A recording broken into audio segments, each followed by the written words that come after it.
All right, it looks like it's 3 p.m. Eastern Time, so we'll jump in and get started with today's webinar. If you're joining us for the first time, our team is located at the University of Kentucky, and we provide a variety of free support options to those at our 16 eligible institutions across the country. Today's webinar is part of an ongoing training series. We do these in a bi-monthly format in most months. So we hope that if you have a good experience with us today, that you'll join us for a webinar in the future. Our webinars are typically recorded, so we are recording today's session. We'll make that recording available to everyone who registered. Please do give us just a few business days to process and get that video uploaded to YouTube, however. Additionally, we are eager to hear your questions and put those in front of today's presenter. At any point, you can drop those into the Q&A box, but we will hold all the questions until the formal presentation concludes. So with that, I would like to extend a warm welcome to Dr. Brittany Rice. In addition to being part of our team, she wears some other hats in the UK College of Medicine, where she's also an assistant professor of behavioral science and the co-director of the Marquis Cancer Center Strong Scholars Program. She's going to speak to you today about interviewing and the importance it can play in career advancement. So welcome, Dr. Rice. Good afternoon, everyone. I'm thrilled to be here today and to talk about a crucial part of advancing your career, which are interviews. Whether you're interviewing for a summer research training program, a post-bac opportunity, graduate school, or professional school, the interviewing process can be intimidating. But here's the good news. The process does not have to be overwhelming. With the right preparation and mindset, you can walk into your interviews feeling confident and ready to put your best self forward. So today, I'm going to share with you key strategies to help you ace your interviews and make a lasting impression. Let's dive in and get you ready to stand out in any interview setting. Uh-oh, it's not advancing. Okay. So here's a quick overview of what we will be covering in this talk. We're going to start by looking at how you can craft a strong personal narrative, which is crucial to telling your story and to standing out in any interview. Then we'll talk about nonverbal communication, so what you do and how you present yourself physically during an interview. And then given that virtual interviews are more common now, we're going to also go over some tips for excelling in those environments. We'll then dive into some of the most common interview questions and the best ways to answer them. We'll then discuss mock interviews and wrap up with providing final thoughts and opening the floor for questions and answers. So let's start by discussing one of the most important aspects of your interview, which is crafting your personal narrative. Think of this as the story you tell about yourself. It's your chance to weave together your academic journey, your passion for biomedical research, or your other experiences, as well as your future goals into a coherent, compelling narrative. You want the interviewers to see the bigger picture of who you are, where you've been, and where you want to go.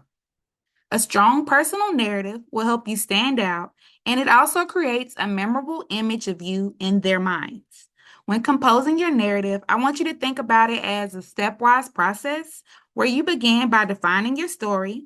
Then you're going to highlight your achievements, your skills, and your motivations. And somewhere along the way, or at the conclusion of your narrative, you're going to align your goals with the program's missions.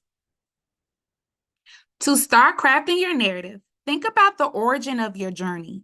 What sparked your interest in your chosen career path? Identifying this pivotal moment will help you set the stage for the rest of your story and give interviewers insight into your passion and commitment to the field. Maybe it was that moment in high school when you realized you wanted to solve health-related problems, or perhaps it was a pivotal research project you worked on during your undergraduate studies. Let me give you this example.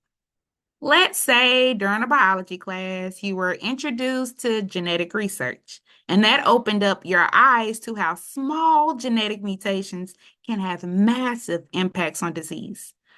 From that point, you were determined to pursue a career in research. to understand and potentially solve those issues. This is the foundation of your narrative, the turning point that led you to where you are today. Now, that was an example, but once you've identified your aha moment, you can build on it. You want to tell the story of how this realization shaped your academic path and led you to where you are now. This does not have to be overly complex. It's about choosing a moment that feels authentic and sets the stage for the rest of your story. Once you define your starting point, you want to then share experience about how you've built on that initial spark. What achievements or experiences have you had that prove you are ready for the next step in your journey? For example, you're going to think about the research projects that you have been involved in. Have you worked in the lab? What was your role? Maybe you led a small team. Maybe you analyzed data. Perhaps you even contributed to a paper or a presentation. Each of these specific achievements speak to your skills: problem solving, communication, collaboration, and technical expertise. In addition to your achievements, this is also a good time to talk about your motivations. Why do you care about biomedical research? What drives you? It's not just about getting into a program, it's about showing interviewers that you are motivated by more than just the opportunity itself. Maybe your motivation stems from a desire to help underserved and underrepresented communities, or it's a passion to discover new treatments for diseases that have affected your family members and community members. Sharing your deeper motivation helps humanize your narrative and allows interviewers to connect with you on a personal level. For example, let's say you worked on a research project that focused on developing new therapeutic strategies for cancer. You could explain that that experience inspired you to pursue further research because of the potential impact on people's lives. This brings a human element to your narrative. It's not just about the science, but it's also about the greater purpose behind your work. Now that you define your stories and you've highlighted your achievements and your motivation, it's time to talk about why you are interested in the specific program. Why is this the right next step in your career? To answer this, you need to align your goals with the program's mission. For every research program, whether it's a summer training program, a post-bac program, or graduate school, also whether it's a professional school, these programs have their own focus, values, and areas of expertise. You need to research the program thoroughly. Understand its research areas, if it's a research program, of the faculty, as well as the training model that they offer. Think about what excites you about the program. Do they focus on areas of research that align with your interests? Do they have faculty members whose work resonates with you? Or does their approach to mentoring and developing trainees match your own learning style? For instance, let's say you're applying to a graduate program in immunology, and one of the professors has done groundbreaking work on autoimmunity, a topic that you have been fascinated by. You might say something like this: I'm particularly interested or excited about the opportunity to work with Dr. Spear, whose research on autoimmune diseases aligns perfectly with my interest in understanding how the immune system malfunctions. The collaborative environment at this program is also a perfect fit for me, as I have thrived in team-oriented research settings and believe that the collective knowledge of a diverse group is key to solving complex problems. By linking your research goals and your motivations to the program's missions, you're demonstrating that not only are you a strong candidate, but you're also a good fit for the program. This shows that you've done your homework, and it also conveys enthusiasm and genuine interest, which are both key in interviews. Your personal narrative is a powerful tool. It's not just a list of things that you've done, but it's a reflection of why you're doing them and how these experiences have shaped your vision for the future. A strong personal narrative makes you memorable helps you stand out from the other candidates, and really gives reviewers a sense of who you are. I'm using the term personal narrative, but it is interchangeable with personal statement, a personal essay. There are a lot of different ways that program may place it, but again, it's a narrative where you're talking about you, not just what you've done, but why you've done it and how these experiences shape your future goals. Now that we've covered how to craft your personal narrative, let's dive into the next critical element of your interview: nonverbal communication and interview etiquette. These may seem like subtle details, but they play a huge role in shaping how interviewers perceive you. In fact, studies show that nonverbal cues account for more than half of the communication during an interview. So, how you present yourself, both physically and socially, can make and will make all the difference. The moment that you walk into an interview, you're already being evaluated, even before you say a word. First impressions, they happen quickly and they can have a lasting impact. That initial greeting, your handshake, and your posture, these all communicate a lot about you.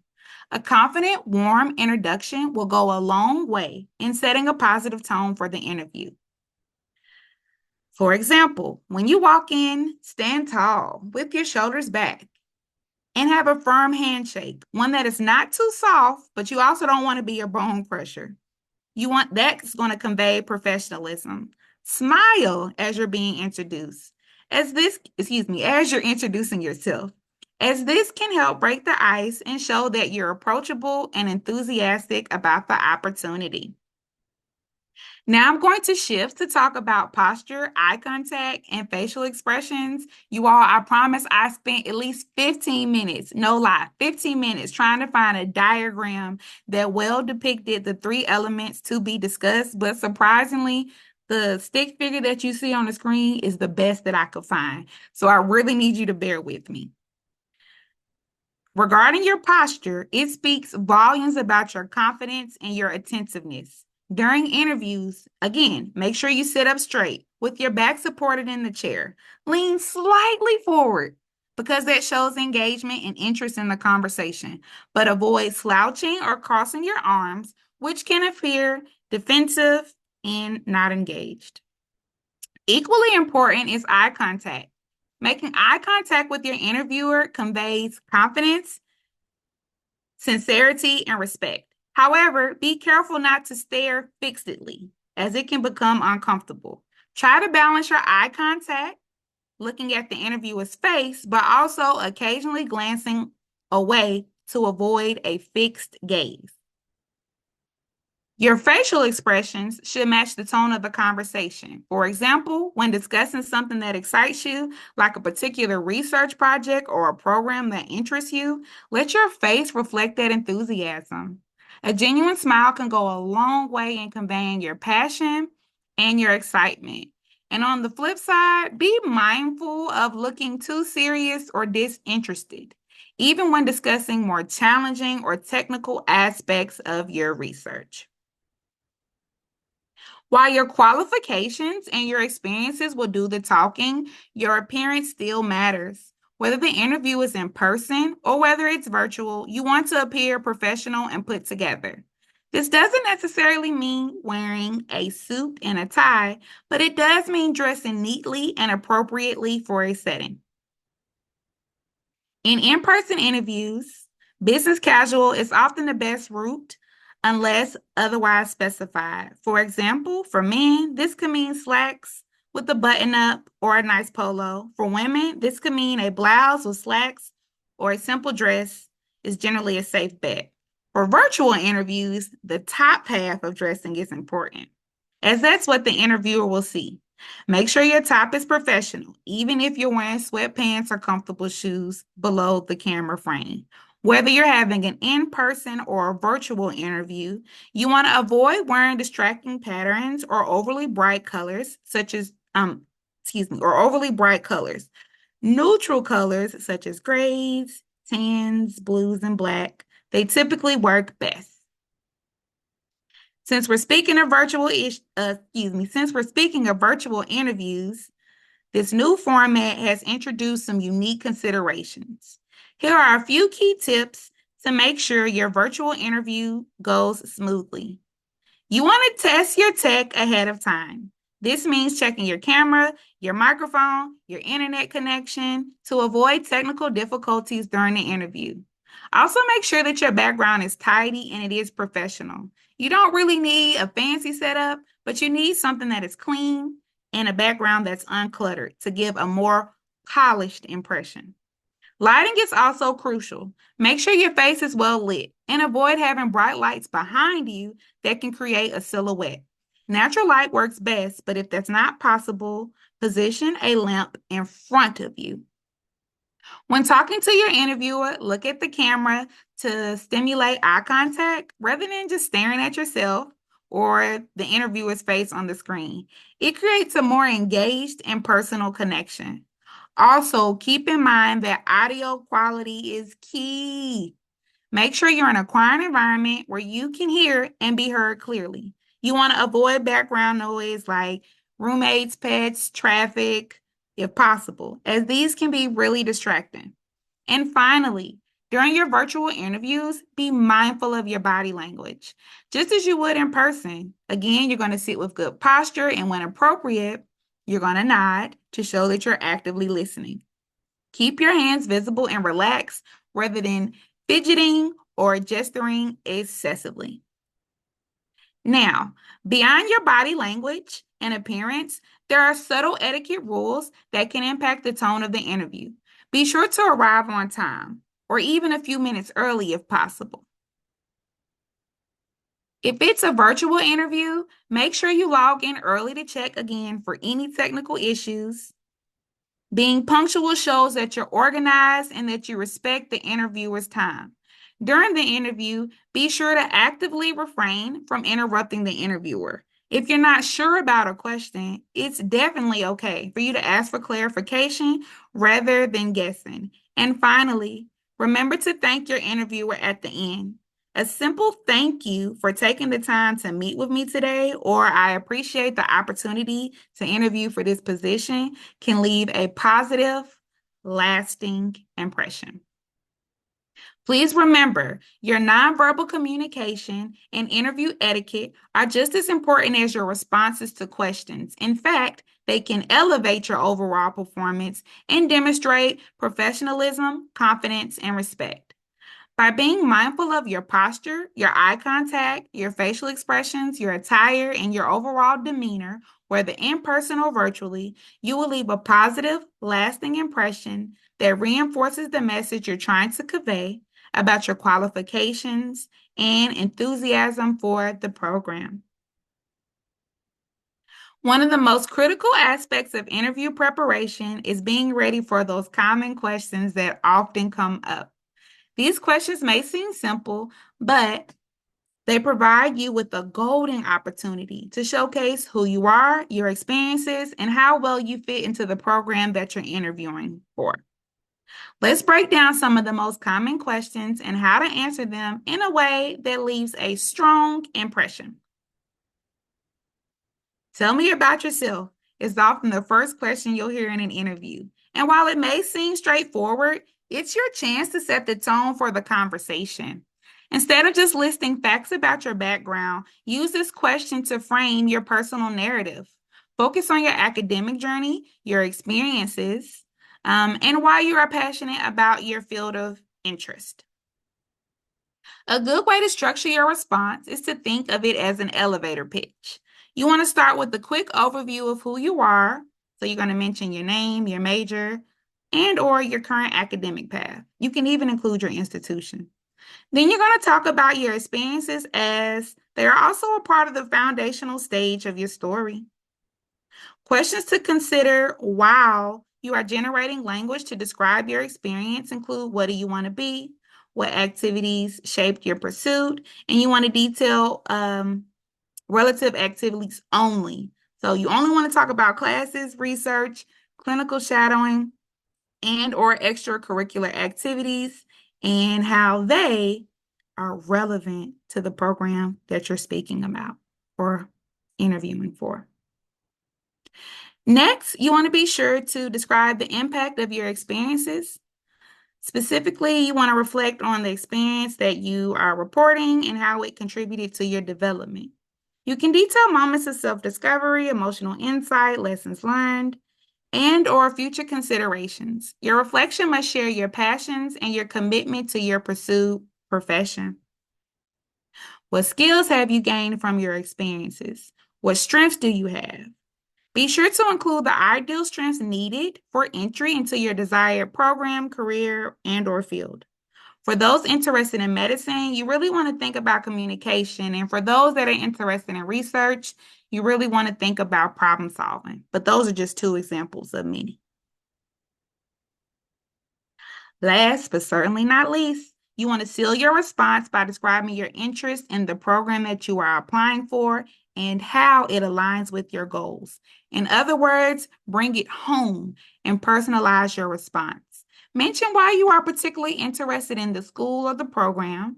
It could be their curriculum, their research opportunities, their teaching philosophies, or other specific areas of focus. Now, remember, your collective response to the question, tell me about yourself, should be about 5 to 7 minutes. And it needs to include all the elements that you see on the screen.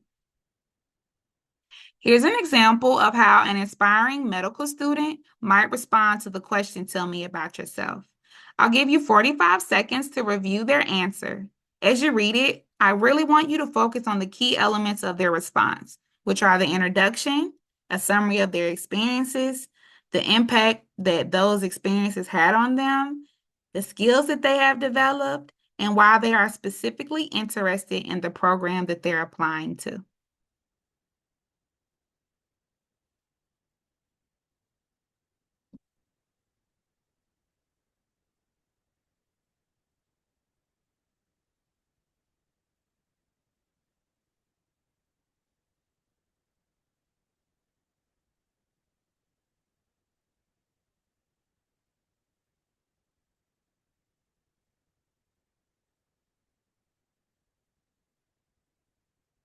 Okay.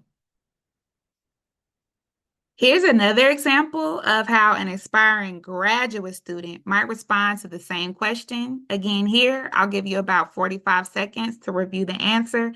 Please keep in mind while you're reading it, the key elements of their response, which are the introduction, a summary of their experiences, the impact the experience have had on them, the skills that they developed, and why they are specifically interested in the program that they are applying to.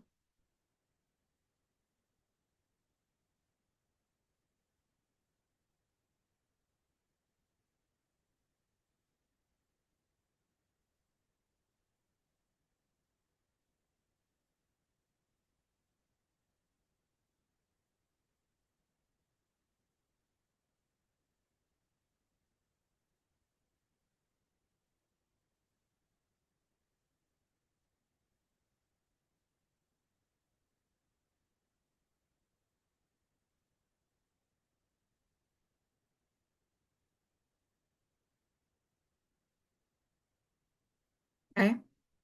For our next question, why are you interested in this program? So this question is designed to test whether you've done your research on the program and whether your goals align with what they have to offer. A generic answer here will not do. Instead, you need to speak specifically about the unique features of the program that attracted you. This could be the research areas that they specialize in, the opportunities for collaboration, or the mentorship and training that you hope to receive. When you answer this question, you need to show that you understand what the program is about and explain how it will help you to achieve your long-term career goals. Avoid sounding like you're just looking for any opportunity and make it clear, crystal clear, why this program is the right fit for you. Shown in this example response to this question, I'm going to give you about 45 seconds to review it.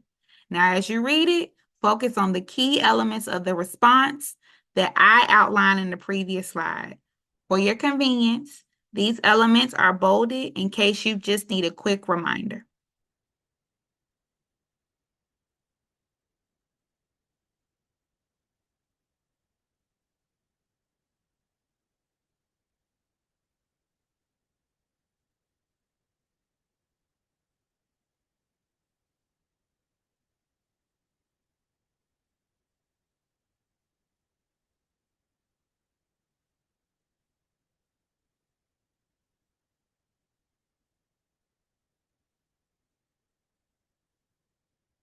Okay.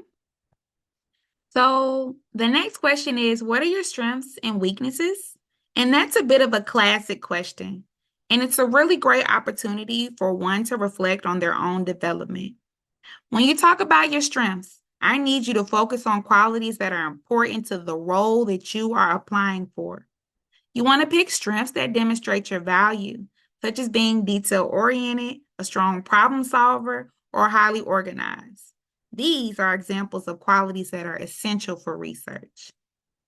For your weaknesses, I want you to try focusing on something that you're actively working to improve and show that you have self-awareness and a plan to overcome it. Avoid saying things that are too general, like I'm a perfectionist, unless you can show how that trait negatively affects your work and what you've done to improve it. Here are some example responses. I'm going to give you again 45 seconds to review them. Keep in mind that the response begins with strengths. That's always the best approach. And when addressing the weaknesses or limitations, it's important to frame them as areas that you are actively working on and see as opportunities for growth. So I want you to notice how the response doesn't directly say my weakness is, but instead it says the area that I have been working on is.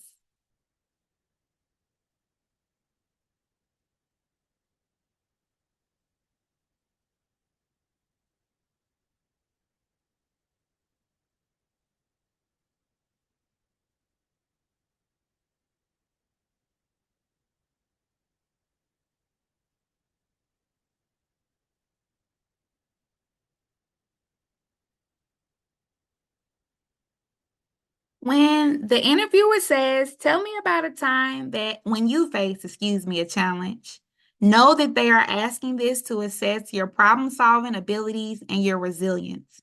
When you respond to this question, you need to discuss a specific example from your academic or research experiences where you encountered a challenge, how you addressed it, and what the outcome was. This will show that you are proactive and can handle difficulties in a constructive way. The key here is to use the STAR method, which is shown on the screen. I'm going to give you all a few seconds to read that.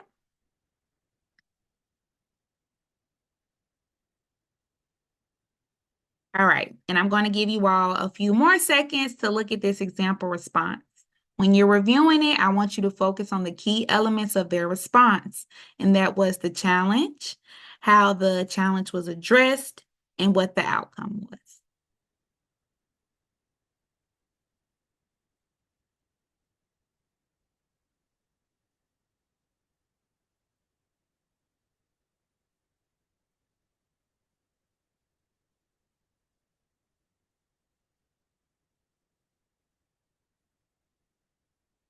So interviewers want to understand your career trajectory and whether your goals align with the program's objectives. A common question they might ask is, where do you see yourself in 5 years? When you're answering this, I need you to be thoughtful. It's perfectly fine to share your aspirations, but ensure that your response sounds achievable and realistic. Reflect on how the program will help you to reach your goals and how you plan to build on the experience that you're going to gain throughout it. Here's an example response from a sophomore to a question asking where do they see themselves in 5 years. And this sophomore in this example is interviewing for a summer research internship program. I'll give you a few seconds to read it.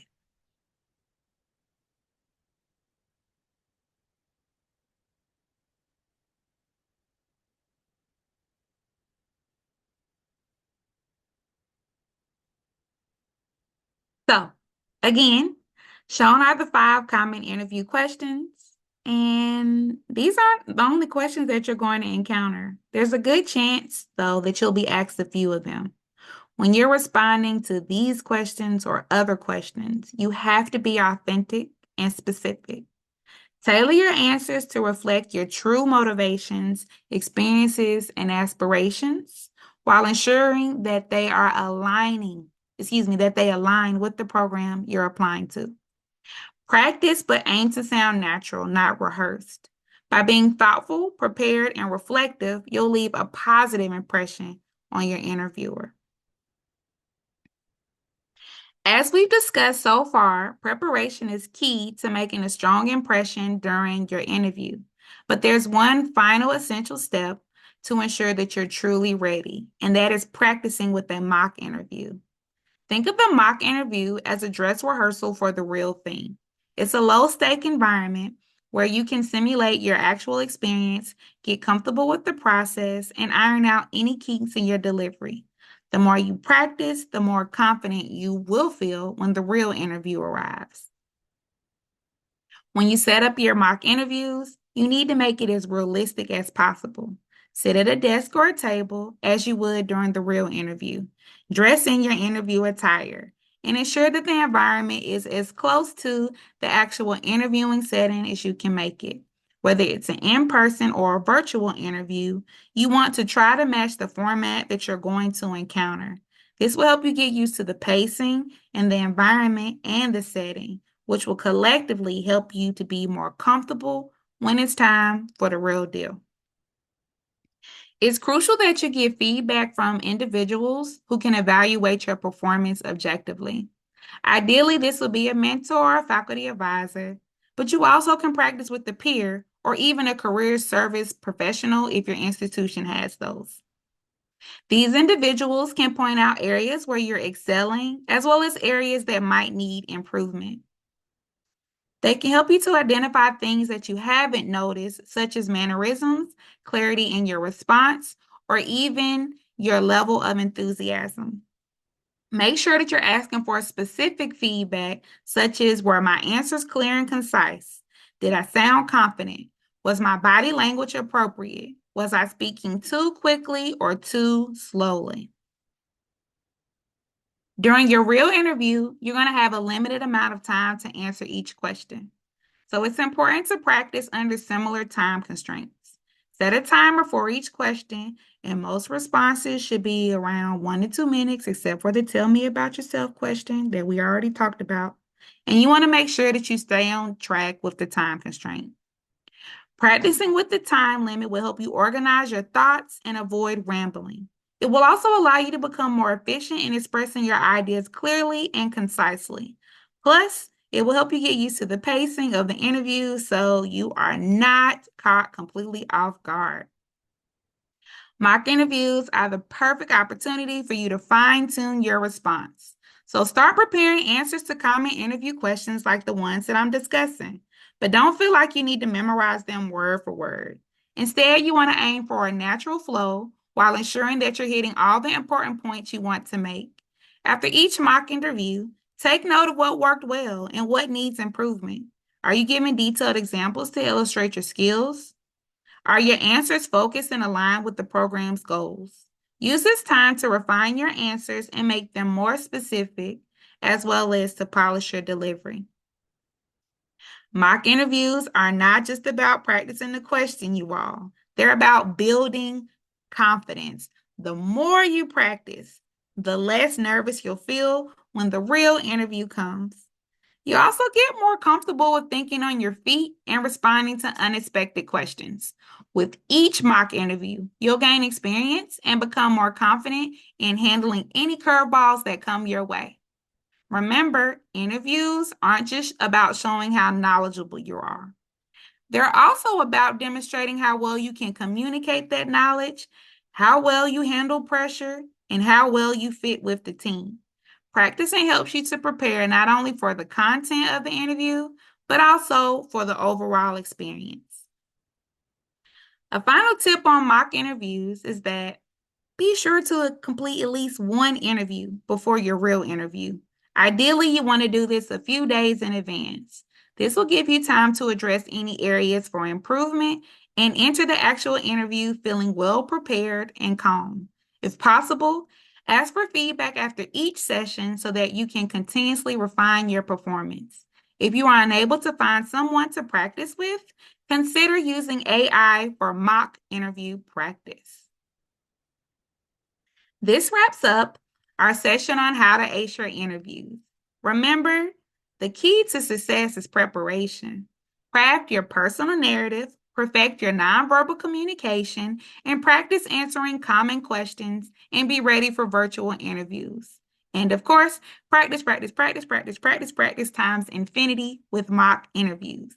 Making it to the interviewing stage is a significant achievement. It means that the program you're interested in, um, that they're actually interested in you and they want to learn more about how well you fit with their objectives. This is your opportunity to showcase not just your qualifications, but also your passion, your motivation, and how your values and goals align with what the program offers. Keep in mind, they already decided that you're a strong candidate. They're just looking to see if you're the right fit for them and if they're the right fit for you. So walk into your interview with confidence and make sure to ask plenty of questions. Remember, the interview is a two-way assessment. You also want to ensure that the program is the right fit for you as well. And with that, I'd like to thank you all for your time and your attention. I feel extremely blessed to have this opportunity to engage with you all, and I hope that you find this information helpful. I also want to point out that I'm always willing to prepare and present training focused, personal and professional development talks for groups. If there are any staff or faculty within the webinar that are interested in having me speak with students in their department, college, and/or institution, please notify the Resource Center at the email address shown in green on the screen. Now, I'd love to hear from you.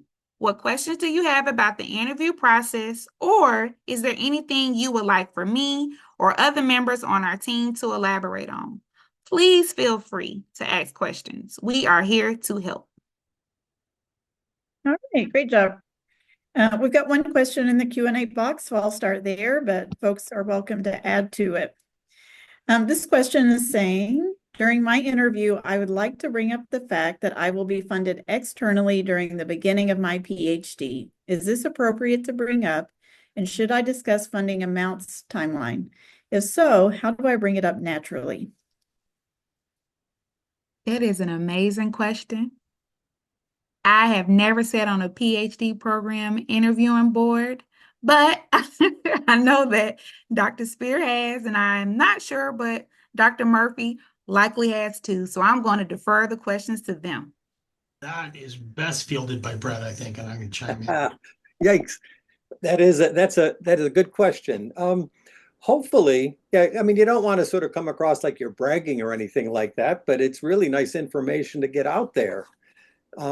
Hopefully, or possibly with the written information that you've submitted, you've said something about having your own funding, so that they might already know about it and they could ask you. But a lot of times in interviews also, people will ask you, is there anything else you'd like to tell us about yourself or anything? And I think it's worthwhile to let them know. So I would bring it up in a way that's just not like you're bragging, but saying, I'm really excited because I have this opportunity that I was awarded funding, and I'm really excited about using that. And also, I would find a way to bring it in one way or the other, but hopefully they already know something about it. Okay, the next question asks, if there are any questions during an interview you are unsure how to answer, instead of saying, I don't know, what is a better alternative? I would like for everyone on our panel to provide a response, but I'll go first. That's a great question. It depends on, I guess, like the nature of the question. If somebody's asking you something like scientific or about like what would be like next research steps, or they present like a problem to you, if you're unaware, you're unaware. Now is not the time really to make something up, but you could speculate. So say, this is what I do know. And then based upon what I do know, this is what I think. So that's my response. Melissa, Dr. Spear, Dr. Murphy, I'd love to hear your response. I'll go next. I mean, one of the things, if it's really complicated and you're something where you're not going to be able to answer in a short period of time, or it's something you really don't know, well, you can always say that I would have to get back to you on that. And you should offer some sort of answer. You said, this is what I like the idea of saying, this is what I know about this. But I can get back to you later because this is not something that I'm really familiar with in detail. Right. I think those situations are pretty rare though. Usually most of most interview questions for the most part are not designed to trip you up. They're designed to get honest interactions with you. And there are some situations where people in certain fields where there are known components of interviews with people. So if you went to interview for like a software engineer position, they would it's very common to ask you a coding question, right? Just to demonstrate your basic competence. That doesn't happen most of the time. And most of the time, it depends on the field, right? Some fields have very standard sort of interview formats where they may ask you a question, in which case you should be able to find out what the nature of those questions are. Most interviews, other than that, though, are going to not try to trick you. Yeah, and I would agree with that. But I also think it's really important, and I think Brittany brought this up too, is if you don't know the answer, don't try to make something up, or don't, you can maybe speculate, that would be okay, but don't answer it like you answer it, because it's possible that they do know the answer to the question. And if you come up with something wrong, it may come out as a negative for them. So be honest, speculate if you have an opportunity, but don't overdo it. All right, the next question is asking, how personal does your narrative have to be? For example, I recently had a baby. Is that something I have to mention because I feel like it might make a program reluctant to consider me? That's a great question, and thank you so much. So there are some do's and don'ts during interviewing where employers, which, programs, we can consider them as such for this context, there are certain questions that are off limits.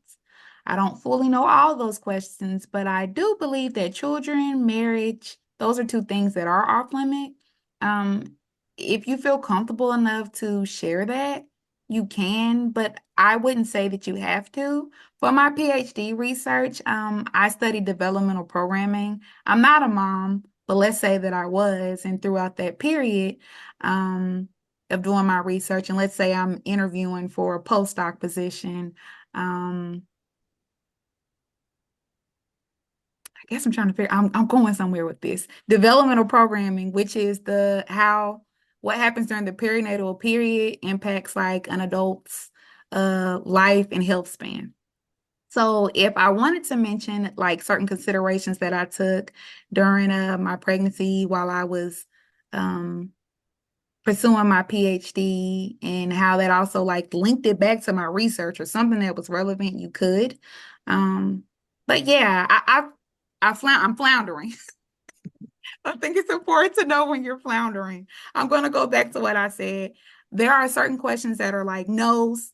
That's a no that no one can directly ask you. If you do answer it, you answer it. But if you don't feel led to include it in your personal narrative, don't.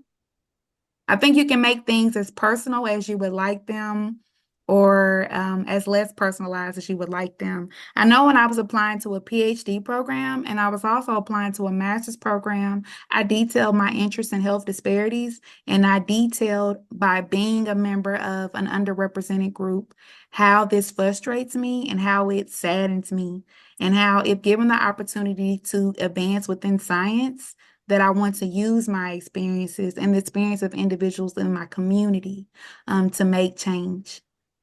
So that's pretty personal, but you just kind of, all in all, you just got to figure out whatever story you want to say. You need to tailor it. It needs to be relevant. If it's not relevant, don't include it. That's very good, Brittany. I was going to say something exactly the same there. So do you think if you want to include details like that, it has to serve a purpose. Like, why are you telling this? So if it's something like, I have a year gap in my resume because of our family obligations, that's perfectly legitimate, and you can offer that if you think it's necessary.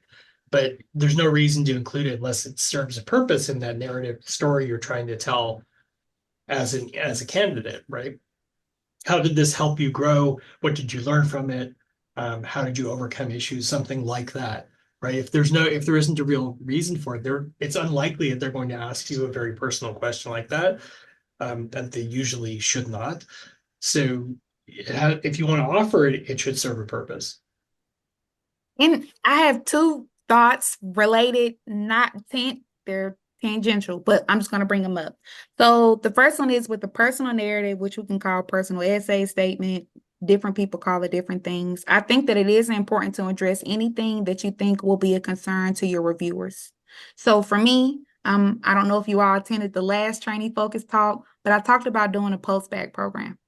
And I did that post-bac program to increase my competitiveness for graduate programs.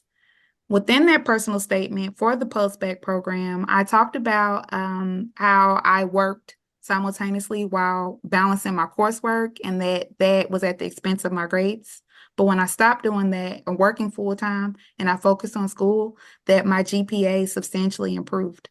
By the time I got to interviews, no one asked me about my GPA because I addressed it in my personal statement, narrative, essay, whatever you want to call it. And I mean, they saw my transcript as well. So I took that time in my personal narrative to address something that I think that would have been a concern. The other thing that I do want to say is when Dr. Murphy was responding to that question, it just made me think that practice is progression. If someone were to ever ask me the question that you posed again about how personal to get or how not personal to get, I would know how to better answer it because I've already fielded the question. So I'm saying that to say practice, practice, practice, practice, practice, and have so many people ask you different things while you're preparing for your interviews. Okay. Next question says, if I apply for a job and get the interview and they provide feedback, but also mention what I'm lacking compared to other applicants, is there a chance to persuade them I can still be a great fit and how? Or is it likely I'll need to reapply after I've gained more strengths? Oh, that's a great question. When things are great, well, everything's great. But when it's beyond what I really know, I'm not going to make it up. I'm going to defer to the panel. But I want to just put this one thing out. I've never even considered the jobs that I've applied to. I've gotten the interviews and then I've gotten the job. So I've never been told like, well, this is how you stack up. And I've never would have even thought to try to persuade individuals, but you never know. Persuasion is power. So that's just what I'm going to say. I'm going to open it up to the panel. I think there is a fine line here that, first of all, I would say anytime you have an interview and even if you don't get an offer, you always thank them. And Brittany emphasized that. So always send a thank you. For this one, again, I think is a line between being too pushy and trying to convince them versus learning from the experience, finding out what your weaknesses are, and then trying to come back the second time. So I think it's somewhat dependent on the nature of the particular situation, but you really want to be careful not to overdo it. Paul, anything from you? No, I think that's great. I actually have to go to a candidate job interview for a department in like 10 minutes. So if I disappear, that's why. Actually, sooner than that because I have to walk over. Very timely. Yep. Okay, next question. I had a professional school interview and wasn't selected for admission this cycle. When I set a meeting with the admissions committee for an application review, is it appropriate to ask specific questions about my answers that were given this year? I want to know how to improve without as much speculation. Absolutely. Absolutely. The more information, the better, and then you can better strategize and inform your next steps. So ask where were your areas of opportunity for growth. Also ask about the things that you did well. And don't limit it to just the interview, but also ask about your entire application. Again, if I could just add, I think that's perfectly appropriate. When I've had some of my students going out for interviews, bye, Paul, some of the people give them great input and tell them a lot, and other people aren't as willing to do so. From your end, it's appropriate to ask these questions, but you might find that it's a little bit variable in how much they're willing to share with you. So be prepared for that. Okay. Next question is asking about when you know who the interviewers are going to be in advance. It says, I would like to reach out to each of my interviewers in advance to introduce myself and briefly mention areas of their research I'm excited to discuss during the interview. Would you recommend this approach? I've never taken that approach, if I'm honest, but in advance of the interviews, if I do know the individuals that I will be meeting with, I do take the time to research them. I start by reading some abstracts. Some people have like lab web pages, so I will look on there. I always come up with a few questions because they're experts in areas that I likely have little to no familiarity with.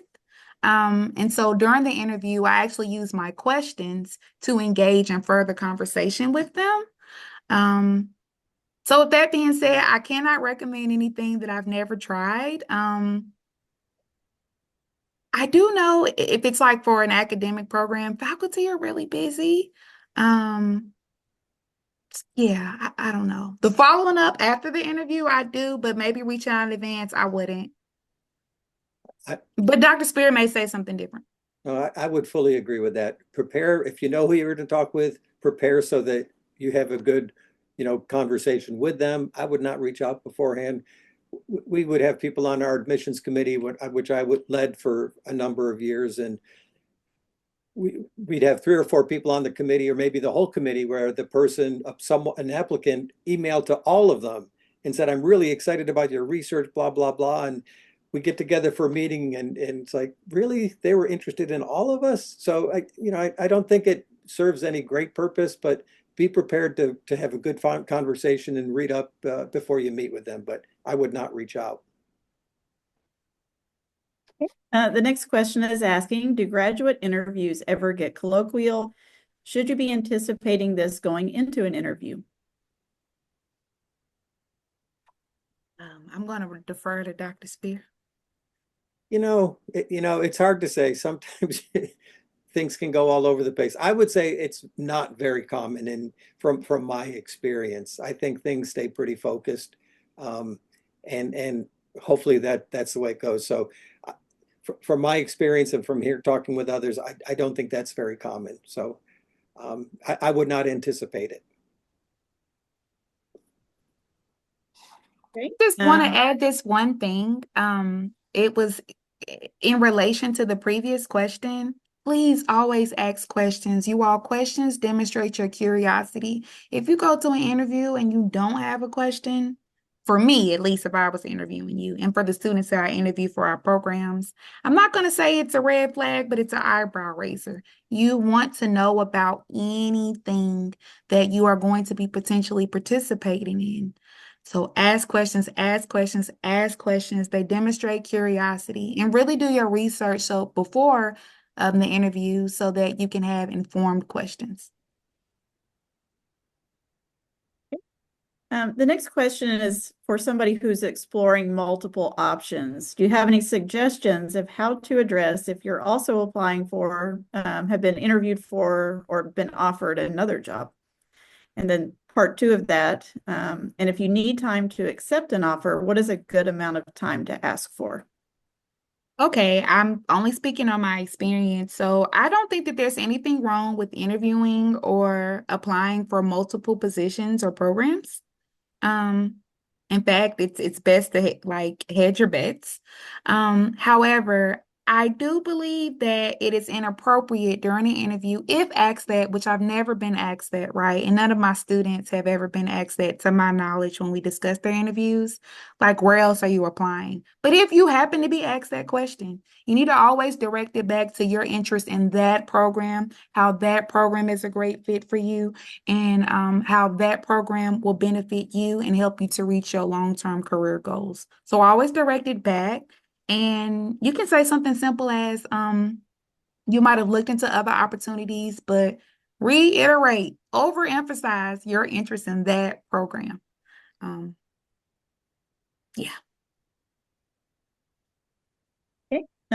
Next question is asking, maybe a little off topic, but one program admission for a PhD stated I needed just a bit more research experience. Otherwise, they liked my application. The problem is I had listed in my personal statement and CV 2 group publications I was in, one manuscript I am writing as first author, several poster conferences where I have presented and won, plus 5 years of wet dry lab research in addition to completing a post-bac I'm currently in. Would a first author publication be what they were referring to when they said they were looking for more experience? Otherwise, I'm not sure what more research experience I could have provided.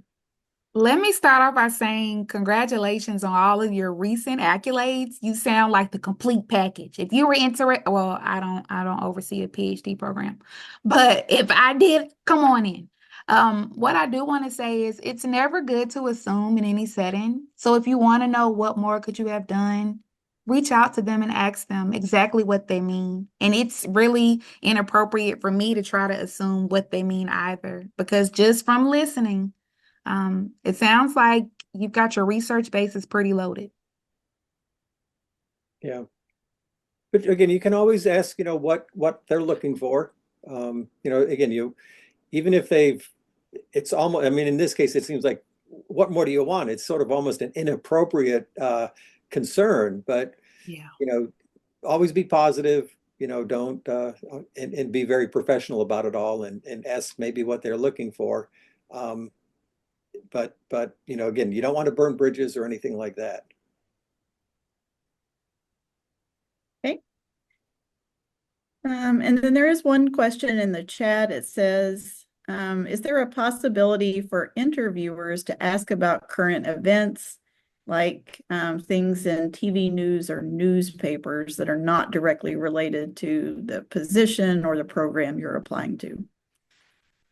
I believe that anything is possible. I've never experienced that beyond someone just asking me how I'm doing. But other than that, it's been straight and to the point about the program fit and my candidacy. But anything's possible. But I've just never experienced it. Yeah. I just want to jump back a little bit to the question about there was about whether you've accepted another job or you're looking at others. The other part of that was what's a good amount of time to ask to let them know if you accept, if you're going to accept their offer. I know when I was directing our program, we would actually give a specific date. We need to know your answer by such and such a date, and hopefully places will do that. They'll let you know up front. But if they don't ask up front, I think it is, and you are considering several things, it's okay to say, I really appreciate this, and can you please let me know the timeline you're looking at for a decision? Because sometimes if you're looking at different things, you really need to know that information. So I think it's okay to ask. Maybe it'll backfire, but you never know. Okay. The next question is asking if it would be appropriate to ask how current NIH NSF funding changes are affecting programs that you're applying to. I would say it's not necessarily appropriate. People are struggling. I'm sure that anyone who has funding from NIH or NSF is concerned about this. So I guess, again, to me, I don't know what you would gain a lot from asking a question like that. You get some information, but I think the potential negatives consequences would maybe outweigh any information that you get. So I would not ask questions about things like that myself. I don't know, Brittany, what do you think? I probably wouldn't either. It's a yeah, I just wouldn't ask.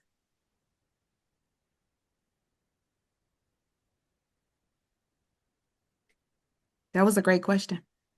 Yeah, I think that's probably not one that can easily be answered right now anyway. No.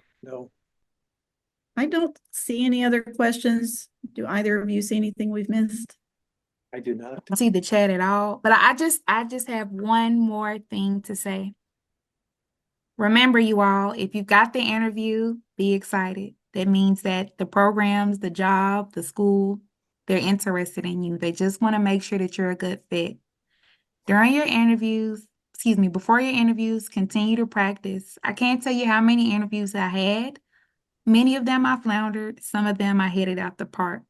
But when I practiced, it showed. You don't have to be perfect because we're not robots, we're people.